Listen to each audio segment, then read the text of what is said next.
Hello मेरे चाँद से प्यारे बच्चों। और बताइए, क्या हाल चाल है आप लोग का।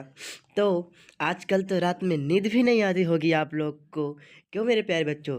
इसलिए हम आज लेके आए हैं class 10 central idea a tiger in the जू। और यूपी बोर्ड में 2025 में इस बारे से निचोड़ के रख देंगे। ये आएगा आएगा आएगा। ठीक है मेरे प्यारे बच्चों, इस बार आपके हाथ से चार नंबर कहीं नहीं जाने वाले हैं। आप अपने दिमाग में बैठा लीजिए, ए टाइगर इन द जू, चिड़ियाघर में एक बाघ। ठीक है मेरे प्यारे बच्चों, अब चलते हैं आगे की ओर। हाँ तो मेरे प्यारे बच्चों, इस क्लास में आप सभी का स्वागत करता हूँ। आप सभी मेरे प्यारे बच्चों को गुड मॉर्निंग। तो चलते हैं अपने क्लास की ओर। ठीक है मेरे प्यारे बच्चों, इस बार class 10 central idea a tiger in the zoo. ठीक है मेरे प्यारे बच्चों, इस बार हम इसे उठा उठा के पटकेंगे, उठा उठा के पटकेंगे, चीर देंगे, फाड़ देंगे साले को। ये जाएगा तो जाएगा कहाँ। ठीक है मेरे प्यारे बच्चों, class 10 central idea a tiger in the जू, ए टाइगर इन द जू यूपी बोर्ड 2025। इस बार आप लोग को कामयाब ही होना है। कम से कम 99% तो लाना ही होगा मेरे प्यारे बच्चों।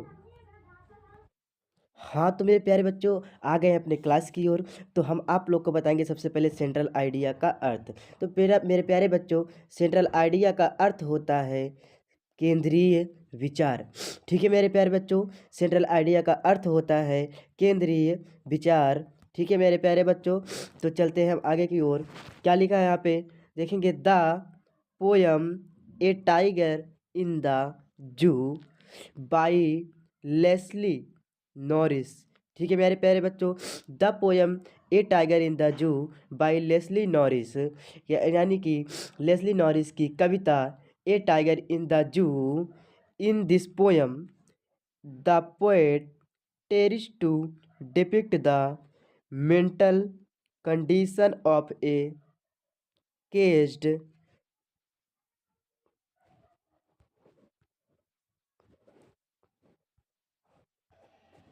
Caged tiger.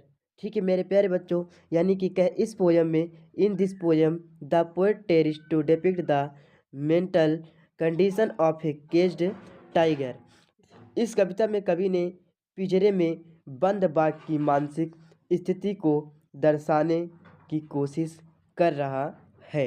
तो मेरे प्यारे बच्चों, ही compares the life of a tiger in the zoo with its life in its natural habit.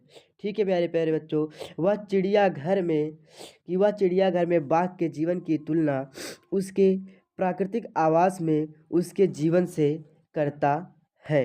तो ठीक है प्यारे बच्चों, आगे की ओर बढ़ते हैं। The poet conveys an important message. ठीक है प्यारे बच्चों, important message that the wild animal should be in their natural habit. प्यारे बच्चों, आवास में उसकी जीवन से करता है, कभी एक महत्वपूर्ण संदेश देता है कि जंगली जानवरों को उनके प्राकृतिक आवास में रहना चाहिए। ये तो बात सही है मेरे प्यारे बच्चों, क्योंकि खुफिया जानवर जंगल ही होते हैं जो कि जंगल में रहते हैं। ठीक है, तो चलिए आगे की ओर बढ़ते हैं। In the poem he heightens the contract between freedom and captivity. He very impartially shows us how love for freedom is the natural instinct of every living। तो प्यारे बच्चों हो, हम बढ़ते हैं आगे की ओर कि जीवन में उसकी तुलना आवाज़ की उससे जीवन से करता है, कभी एक महत्वपूर्ण संदेश देता है कि जंगली जानवरों को उनके प्राकृतिक आवास में रहना चाहिए। कविता में वह स्वतंत्र और कैद के बीच अंतर को बढ़ाता है। वह बहुत ही प्रभावशाली ढंग से हमें दिखाता है कि स्वतंत्रता के लिए प्यार हर जीवित प्राणी की स्वाभाविक प्रवृत्ति है। तो मेरे प्यारे बच्चों, आशा करते हैं कि आप लोग को ये वीडियो समझ में आई होगी। तो आप लोग मुझे कमेंट में ज़रूर बताना।